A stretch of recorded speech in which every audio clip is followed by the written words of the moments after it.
नमस्कार दर्शक बंधु आपण मानक मो चैनल आमर घर को बहुत बहुत स्वागत। आज मुझे जो रेसिपी बनैबी तार ना हूँ भेंडी चिल्ली। भेंडी चिल्ली तो ना किंतु बिना सॉस रे, बिना चिल्ली सॉस बिना टमाटो सॉस बिना सोया सॉस रे। तेबे चलतु मु प्रस्तुत करुँच भेंडी चिल्ली। तापाई कौन कौन सामग्री दरकार आपण मानक कहीदे। मुझे 250 ग्राम भेंडी नहीं जहाँ भल भाव धोईकी पूरा ड्राए कर देछि। 2टा मीडियम साइज आलू जहाँ को पिल कर देछि, 2टा मीडियम साइज पियाज, किछि कंचा लंका, किछि गोटा रसुण आ गोटे छोट कैप्सिकम जहाँ को मुझे छोट छोट पीस काट देछि, आ किछि तेंतुली जहाँ को पानी भिजई देछि, आ किछि गुड़ जहाँ को पानी रे मिक्स कर देछि। एबे चलंतु रेसिपी स्टार्ट करिबा। प्रथमे भेंडीर दी साइड को कट करिबी, तापर ताको मीडियम साइज छोट छोट पीस करके काट देबी।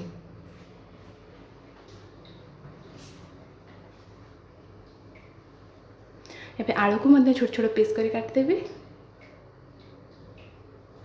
एबे पियाज को आपन को पूरा फाड़ करिया को पड़िबनी।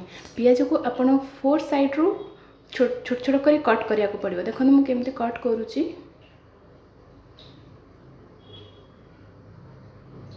देखो मु 4 साइड रू कट कर देली।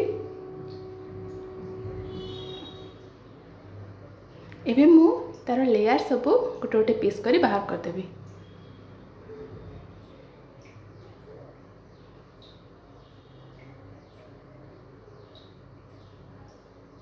देखो मोर प्याज सब रेडी हो गला। एबे चलंतु पैन गरम करिबा।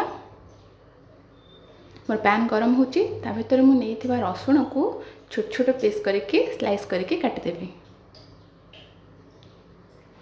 जेते मीन होबो सेते आपण काटि पारंती। मोर पैन गरम हे आसलानी। एबे मु सेते 2 चम्मच रिफाइन तेल ऐड करिबी। तेल गोटे गरम होगापाई देवी।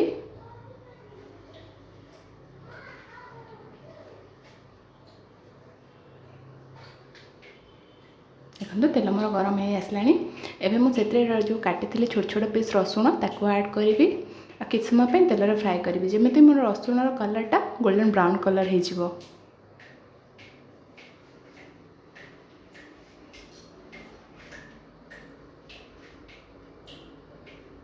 देखो मोर रसुणटा ऑलमोस्ट गोल्डन ब्राउन कलर हो आसला।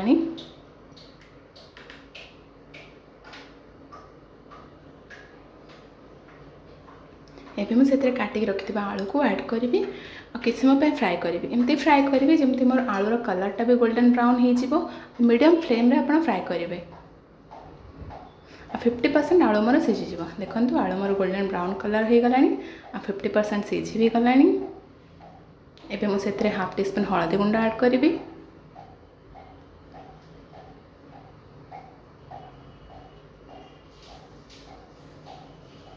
हाफ टी स्पून लंका गुंड ऐड करी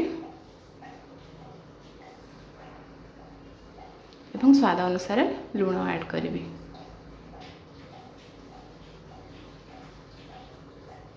ताकते भदेवी ए 1 ରୁ 2 मिनट्स पर्यंत मुझे फ्राए करी आलू को। देखो आलू मोर ऑलमोस्ट फ्राए हो आसला। एबे मु सेते काटिक रखिथिबा भेंडी को सेते ऐड करी आ भल भाव मिसैकी भेंडी को भी फ्राए करी जेमती मोर आलू ऑलमोस्ट 90% आ भेंडी भी प्राय अधा अधि सीझी जिवो।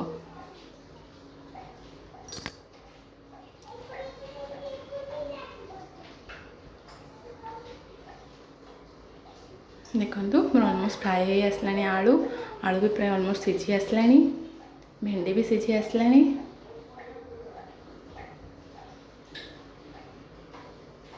एबे मु सेतरे जो छोट छोट पीस करी कैप्सिकम काटथिली ताको ऐड करबी आ ताको टिके भल भाव में फ्राए कर देबी।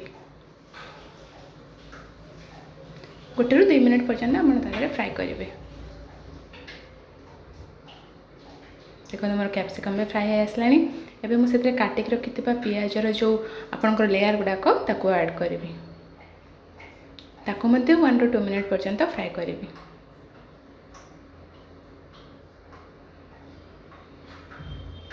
एमर ऑलमोस्ट फ्राए हो आसला। एबे जो नहीं कंचा लंका ताको मझिरु 2 फाड़ कर सेतरे ऐड कर देबी।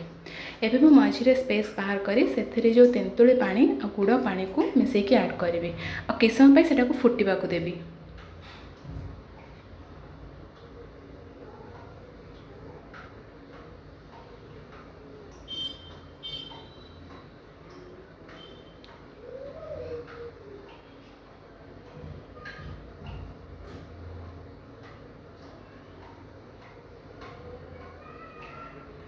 देखो मोर पानी अलमोस्ट फुटी आसलानी। एबे मु सब वेजिटेबल्स को आपनकर सेथरे मिक्स कर देबे। आम से पर्यंत ये फ्राए करी मीडियम फ्लेम रे आपन फ्राए करेंगे। मीडियम फ्लेम रे फ्राए कले आपनकर बेसी जळिबार संभावना रहबनी। आ सेते पर्यंत मु आको फ्राए करी जो पर्यंत मोर पानीटा पूरा ड्राए न हो जाइए। देखंतु मोर पानी पूरा सुखी गलानी। मोर भेंडी आ कैप्सिकम सब ड्राए हो जाइए पूरा। केते बढ़िया देखा जाउची ना, खाइबा को भी बहुत स्वादिष्ट। एबे रेडी हो गला आपनकर भेंडी चिली। देखिले ना बिना सॉस रे भेंडी चिली रो प्रस्तुति। एबे आपण निश्चय खांतु, अन्य मन को खुआंतु। आ जदि भल लागे ताहले लाइक करबा को जमारू भूलिबेनी। आ कमेंट सेक्शन में कमेंट दे जणाइबे केमती लागिला। रहिले धन्यवाद।